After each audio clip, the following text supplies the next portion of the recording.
بسم اللہ الرحمن الرحیم۔ تین فطری قوانین جو کڑوے ہیں لیکن حق ہیں۔ پہلا، اگر کھیت میں دانہ نہ ڈالا جائے تو قدرت اسے گھاس بھوسا سے بھر دیتی ہے۔ اسی طرح اگر دماغ کو اچھی فکروں سے نہ بھرا جائے تو کج فکری اسے اپنا مسکن بنا لیتی ہے، یعنی اس میں صرف الٹے سیدھے خیالات آتے ہیں اور وہ شیطان کا گھر بن جاتا ہے۔ دوسرا، جس کے پاس جو کچھ ہوتا ہے وہ وہی کچھ بانٹتا ہے۔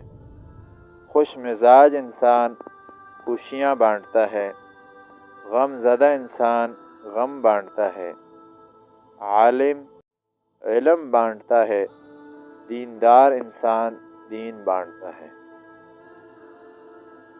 اور تیسرا جو ہے، آپ کو زندگی میں جو کچھ بھی حاصل ہوا اسے ہضم کرنا سیکھیے، اس لیے کہ کھانا ہضم نہ ہونے پر بیماریاں پیدا ہوتی ہیں۔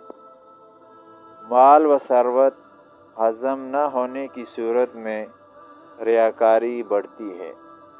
بات ہضم نہ ہونے پر چغلی اور غیبت بڑھتی ہے۔ تعریف ہضم نہ ہونے کی صورت میں غرور میں اضافہ ہوتا ہے۔ اپنی زندگی اور دوسروں کی زندگی کو آسان بنائیں۔ ایک بامقصد با اخلاق زندگی گزاریں۔ اللہ تعالی ہم سب کو ان باتوں پر عمل کرنے کی توفیق عطا فرمائے۔